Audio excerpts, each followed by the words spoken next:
Hindi rin. Jen. Mga tagal natin kasi hindi Wala rin na kausap namin ano. din. Tagal kasi namin para naman dekada Jen, kami.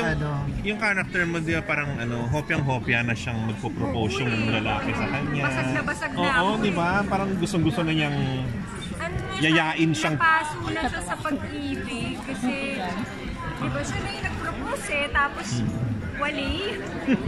Di ba? So parang nag-focus na siya sa family niya, sa kapatid niya.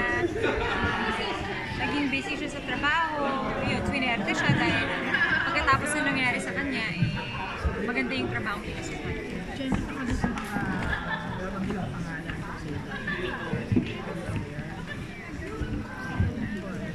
Hindi ko po masyadong nurse.